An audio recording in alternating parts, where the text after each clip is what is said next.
Well, hey everyone, this is Sony artisan and Stingray ambassador Don Smith. I would like to wish you all a day late on Happy Thanksgiving. I hope you had a great day. I hope you stayed safe.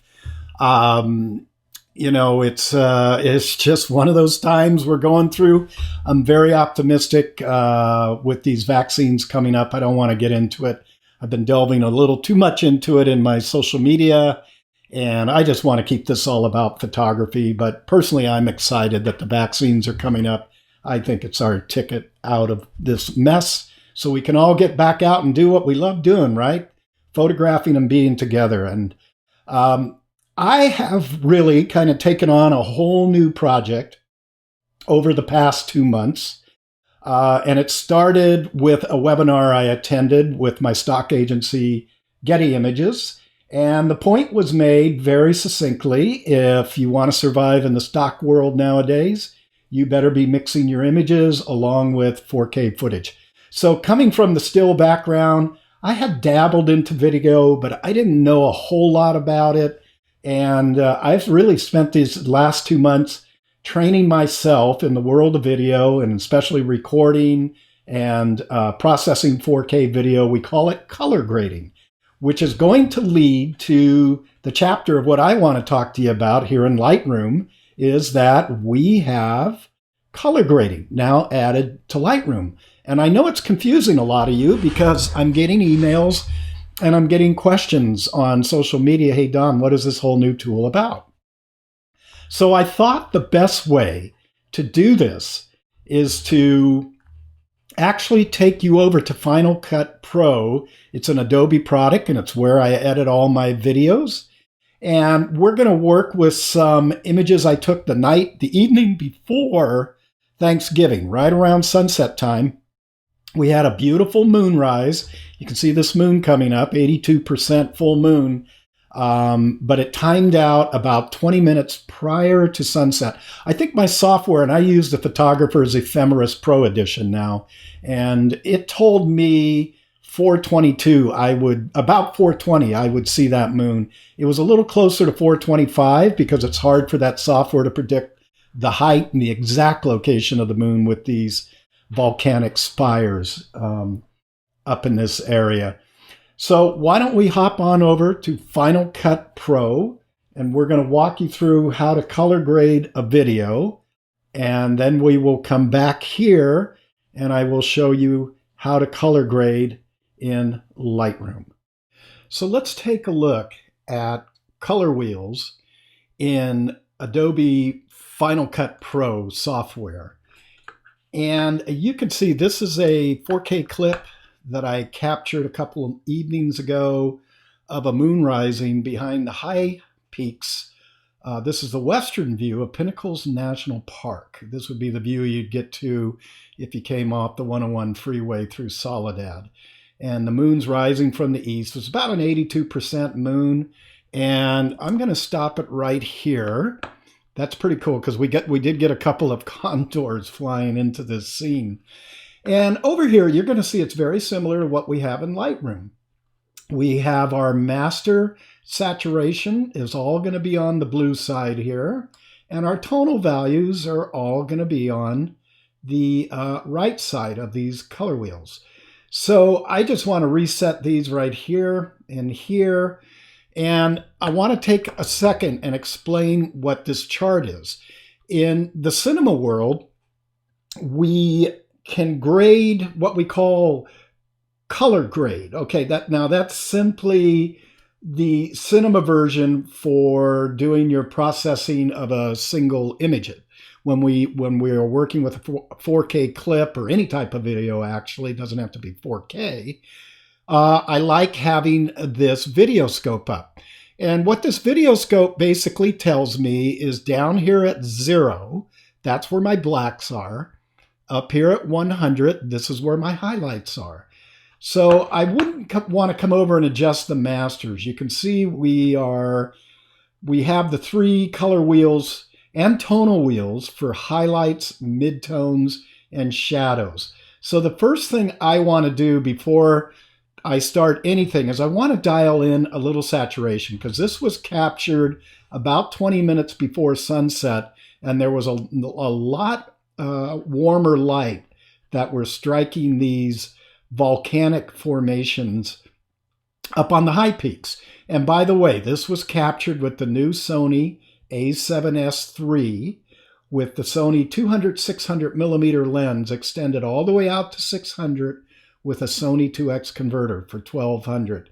And I'm shooting this on a professional grade, tripod and head that really stabilizes out this type of setup. So the first thing I want to do is come over here to my master saturation, and I'm just letting my eye look at the warmth on the rocks right in here, the big peaks. I shouldn't even say rocks, these are volcanic peaks. Okay, now I'm going to go in and next thing is I'm going to change or expand my tonality. Doesn't matter where I start, but remember the right side is the tonalities. Think of that as your underlying black and whites.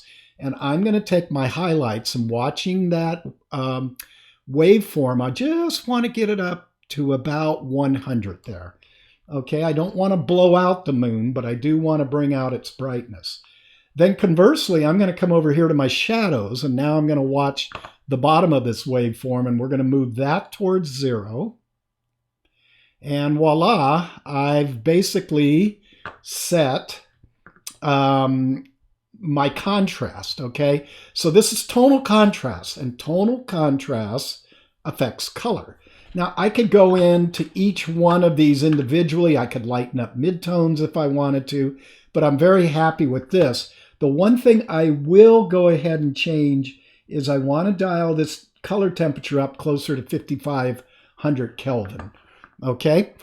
So I was actually shooting in auto white balance mode. I should have been in daylight mode, but I just think the new cameras, especially these new Sonys, the a7S III, one of the reasons I'm so stoked on this camera, along with the iPhone 12 Pro Max, is because it's recording in 10-bit now. That's a major breakthrough. We used to record in 8-bit. So what does that really mean going up to 10? Doesn't sound like a lot, but that's a lot more tones and a lot more colors that are being captured by this sensor. So let's back this up now, and we're just going to play this through, and I'll go ahead and I'll blow this up for you. And it's kind of cool watching the moon rise. Really, as you know, we're standing on Earth, and the moon isn't rising. We're rotating towards it, but it's a cool illusion, and especially at 1200 millimeter. And I think as we get towards the end of this clip, you're going to see 2 California condors. Here comes one, there comes the other. I was just super lucky. And look at the compression on that scene.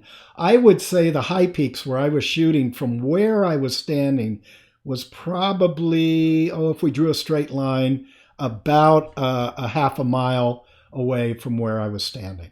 Okay, so this is the color grading world.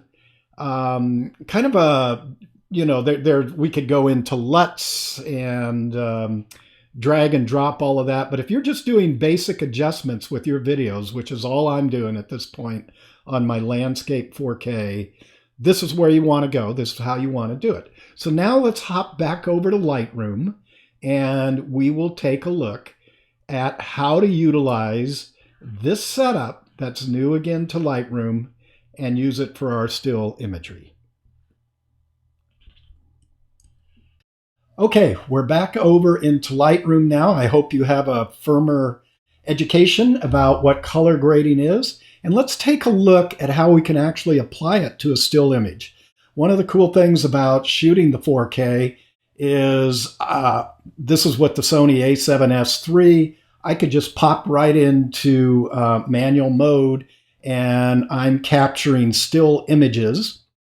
And then pop right back into video mode and continue on with my video shooting. I happen to really like this frame because, as you saw in the video, we had a couple of condors. Well, I had one condor actually fly through my frame against the moon. These birds are just magnificent. I was up in the high peaks a couple days back, and two of them just soared right over me. If you stay very quiet, and especially if you're by yourself and maybe only one other person, they're very inquisitive. And about 2 hours prior to sunset, they actually come back from foraging and they're looking for the spot that they want to settle in for this evening. But they're very curious about humans, and it's almost spiritual to hear the sound of them whooshing over you. And I actually captured some with my iPhone 12 Pro Max, which will be a whole nother video, by the way, because the Pro Max is recording now in 10-bit also, similar to the A7S III. And it's added Adobe Vision, which I'll get into in another video. But just basically think the world of video now in real time being captured in high dynamic range. That's what Dolby Video is all about. Okay, so let's get back to our topic about what is color grading here. I'm only going to stick with the top half of these color wheels. Blending and balance, that kind of is the replacement of the old split toning that we used to have in Lightroom. I was never a big fan of split toning. It didn't fit my workflow. It wasn't I wasn't a fan, but as a landscape photographer, I never saw a fit for it. So I'm really not going to get into this part. If you're interested, I think that's a video you can search on YouTube, and there's probably plenty that can help you out. But let's look at these little icons up here first. And you can see I can bring up individually my shadows, my midtones, my highlights, and I can also have a global command. Down below each one of these, we have a Luminance slider, similar to what I showed you in Final Cut. I'm going to go back to the 3 color wheels. And actually, no, you know what? I think I'm going to actually start here in the global, because I want to boost up this saturation just a little bit and get that nice warmish red that we saw in the other videos. And I'm going to take that back just a little. Now I'm going to work this along with my basic module and my Hue Saturation module. So let's first start out in here. My color temp was 5800 Kelvin. That's pretty close. 55 is what I'm shooting for. I'm looking at the histogram up here. So if you've seen any of my other videos, I'm holding the Alter Option key and I'm setting a white point, which would be obviously that moon. I don't want any part of it blown out. And then we're just going to hold the Alter Option key until we bring in some of those shadows right down in here. And then the rest is really just contrast, which this scene doesn't need a whole lot. But I want to come down here to my Hue Saturation. And this is really where I go to kind of warm up the rocks. I'm going to grab onto this targeted adjustment tool. You can see the arrows show me the direction it works. Up to increase the saturation of whatever color I hold it over, down to decrease the saturation. So I can drop it anywhere in these volcanic rocks, click, push up, and you can see actually it's seeing red and orange in these rocks. Now I don't want to go too much. And right about there seems good. I'm going to come back over to color grading, and I'm just going to reset that on the global scale. And let's come back over to Hue Saturation, and let's just try this once again. It's kind of just massaging it backwards and forwards. And I'm going to come back up to my basic panel, and I'm going to just warm that up even a tinge more. Not too much. I think I'm going to actually, let's try dropping it a little bit. Yeah, there. And I'm telling you the reason why. 5500K, and that's close enough. 5535. That's sunset. That's sunlight, and that's daytime Kelvin. And if I push it too much, watch if I push it too much to the right, I lose the blueness out of the sky, and I don't want to do that. So I'm going to bring it back down, just around 5500. And now I can go in if I wanted to, and I could change the luminance values of my shadows, my midtones, and my highlights. I really don't want to do that. I could also warm up from here in my midtones, I'm looking at this section here. If I wanted to just say, bring my midtones a little warmer, and there you go. I'm just pulling straight out. You can see that little ball outside of the wheel here. I don't want to mess around with the color of my highlights because that's the moon. So really, in a nutshell, that's what color grading is all about. So for those of you that have started on the video end and you're already color grading your videos, this is just an extension of it where you can come on over into the still world now and use some of those techniques that you use there. So I hope this kind of gets you up to speed on what color grading is all about.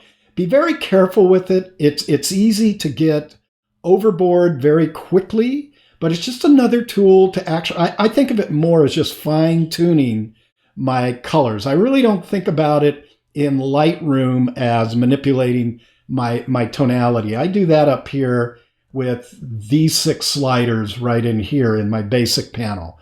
But as you could tell, when I went over to Final Cut Pro, I don't have something like this that I can use. I have to do it all in the color grading wheels. And that's why in Final Cut Pro, let's get back to the color grading. Excuse me, you saw on the outside, remember the left side, you saw the wheel for the tonalities on the right side. Excuse me, on the left side was the color saturation, on the right side was the tonality. So I hope I haven't messed you up more. I hope I've explained this. And I hope you guys have a fantastic rest of your Thanksgiving holiday. Enjoy the weekend coming up. Get out there and shoot. Wear your mask, social distance, and just stay creative. It's great for your soul, everyone. This project I've put myself on, I've been just super busy every day shooting and editing, and I'm getting in shape, by the way. I've hiked up into those high peaks 3 or 4 times now carrying camera gear, and it's quite a hike. Okay, so until next month, everybody take care. Check out our workshops coming up. We're starting in late March with our Spring Big Sur workshop. It's listed as sold out. If one of you wants to get in, I could probably slip one more of you in. And then after that, in April, I'm with Gary Hart, and we have our Abandoned Beach, Oregon Coast workshop. That is sold out, and we have 1 spot open. We go from there right on up to Oregon's beautiful Columbia River Gorge, and we have 1 more spot remaining there. And then our first international, fingers crossed, if we can get back going, will be in mid-June, and that will be winter over on the South Island of New Zealand. That's not to be missed. Get a hold of Gary Hart. You can get a hold of me on that one. The links will all take you to the right place, either off my website or Gary's website. Okay, so till next time, everybody, take care.